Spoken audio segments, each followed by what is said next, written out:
السلام علیکم۔ کہانی ٹائم میں ناظرین کو خوش آمدید کہتے ہیں۔ کہانی سننے سے پہلے ہمارے چینل کو سبسکرائب کریں اور ساتھ لگے گھنٹی کے بٹن کو بھی دبا دیں تاکہ ہر نئی کہانی کا آپ کو پتہ لگ سکے۔ شکریہ۔ شروع کرتے ہیں آج کی کہانی۔ سلمیٰ ایک انتہائی محنتی اور فرض شناس لڑکی تھی۔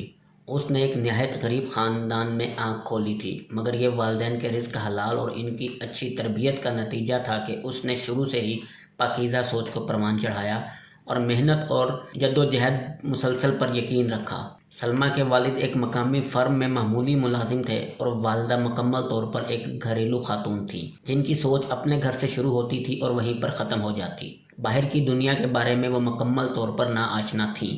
مسز جبار ایک سیدھی سادی خاتون تھیں جنہیں اپنے 3 بچوں کو تعلیم دلوانے کا شوق جنون کی حد تک تھا۔ یہی وجہ تھی کہ نامساعد حالات کے باوجود بھی جبار صاحب نے اپنے بچوں کو حسب توفیق سکولوں اور کالجوں میں پڑھایا۔ سلمیٰ ان کی سب سے بڑی بیٹی تھی۔ اس کے بعد عامر اور شاہد، تینوں بہن بھائیوں میں 2-2 سال کا فرق تھا۔ سلمیٰ نے میٹرک کے بعد FA اور BA بھی امتیازی نمبروں سے پاس کیا۔ آگے وہ MA ایجوکیشن کی تیاری کر رہی تھی کہ شاہد سے شادی ہو گئی۔ شاہد بنیادی طور پر ایک شریف اور مہذب انسان تھا۔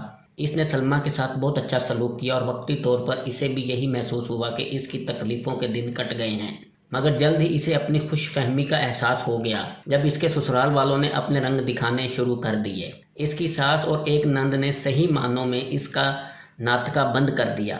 سلمیٰ نہ صرف پڑھائی میں اچھی تھی بلکہ اس کی امی نے اسے گرہستی کے رموز بھی بخوبی سکھائے تھے۔ خانہ داری، سلائی کڑھائی، سلیقہ غرض ہر شعبے میں وہ طاق تھی، مگر اس کے یہ اسلوب ساس، نند اور حتیٰ کہ دیوروں کو بھی قطعاً نظر نہ آتے تھے، بلکہ وہ وقتاً فوقتاً اسے بد سلیقہ، جاہل، گنوار اور غریب جیسے القابات سے نوازا جاتا تھا۔ اسے اس بات پر حیرت ہوتی کہ اس نے اپنے والدین اور اساتذہ کو یہی کہتے ہوئے سنا تھا کہ تعلیم ہی اصل دولت ہے، روپیہ پیسہ تو آنی جانی چیز ہے، تو پھر اسے غربت کا طعنہ کیوں دیا جاتا ہے۔ آہستہ آہستہ اسے اس بات کا احساس ہونا شروع ہوا کہ اس معاشرے میں زندہ رہنے کے لیے دولت کی اہمیت بھی اپنی جگہ مسلم ہے، لیکن یہ اس کے والدین کی پاکیزہ تربیت اور رزق حلال کا نتیجہ تھا کہ دولت کے حصول کے لیے اس نے کبھی بھی غلط راستے کے بارے میں نہیں سوچا تھا۔ قدرت نے بھی اسے اپنی حالت کو بہتر بنانے میں مدد دی۔ سچ کہتے ہیں کہ نیک نیت ہو اور انسان کا عزم سچا ہو تو اللہ تعالیٰ غیب سے ایسی امداد مہیا کرتے ہیں جہاں سے اسے گمان بھی نہیں ہوتا۔ ایک دن سلمیٰ کی ایک پرانی سہیلی سے ملنے آئی۔ اس کی حالت دیکھ کر اور خاص طور پر اس کے سسرال والوں کا رویہ دیکھ کر اسے بہت افسوس ہوا۔ سلمیٰ بھی اس سے سچ کو چھپا نہ پائی اور اس نے روتے ہوئے اپنی تمام داستان غم اسے سنا ڈالی۔ رضیہ اس کی ہمدرد سہیلی تھی۔ اس نے مشورہ دیا کہ وہ علامہ اقبال اوپن یونیورسٹی کی فاصلاتی تعلیم کی سہولت سے فائدہ اٹھائے اور اپنا MA مکمل کرے۔ اس طرح وہ گھریلو کام بھی کر سکے گی اور اپنی تعلیم بھی بڑھا لے گی۔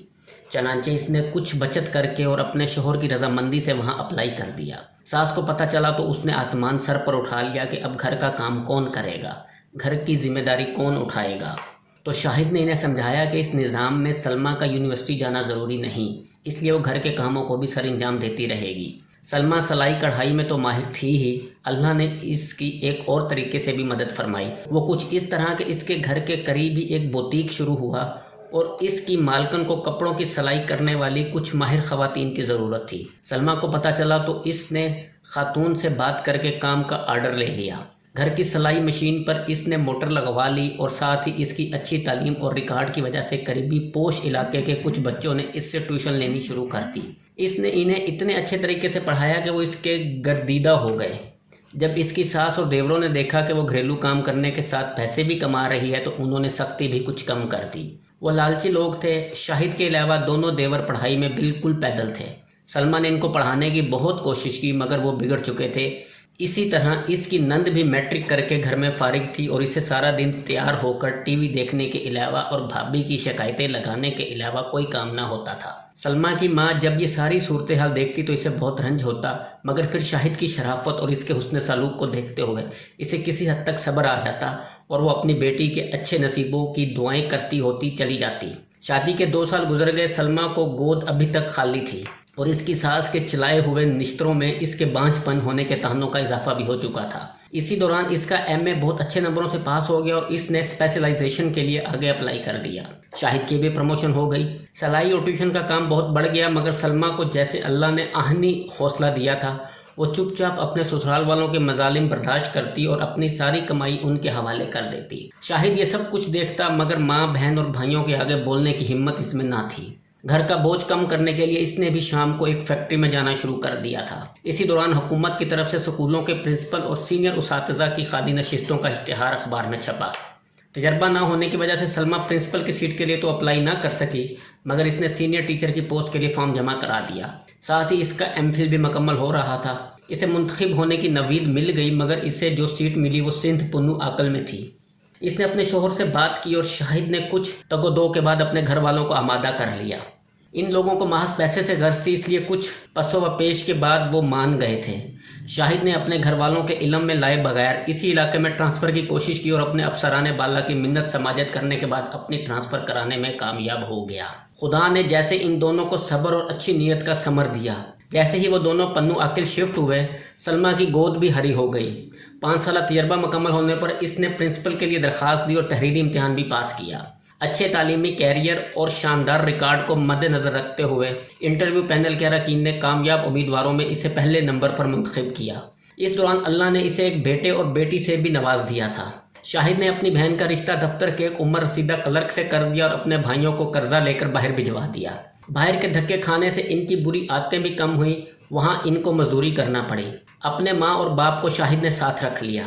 بیٹے کی شادی اور 2 نکمے بیٹوں کو باہر بھجوانے کی وجہ سے اب اس کے طرز عمل میں بھی تبدیلی آ چکی تھی۔ سلمیٰ اور شاہد نے نیک نیتی سے اپنے فرائض نبھائے، اپنے بہن بھائیوں کی مدد کی اور جہد مسلسل سے اپنے حالات کو سنوارنے کی سعی کی، جس کا نتیجہ انہیں معاشرے میں ایک باعزت مقام کی شکل میں حاصل ہوا۔ ہمیں بھی چاہیے کہ اگر زندگی میں کوئی راستہ دشوار گزار ہو تو مایوسی کے اندھیروں میں بھٹکنے کی بجائے اپنے رب سے لو لگائیں اور مستقل مزاجی سے محنت کریں۔ اللہ تعالیٰ محنت اور اچھی نیت اور خلوص کا صلہ کبھی بھی رائیگاں نہیں جانے دیتا۔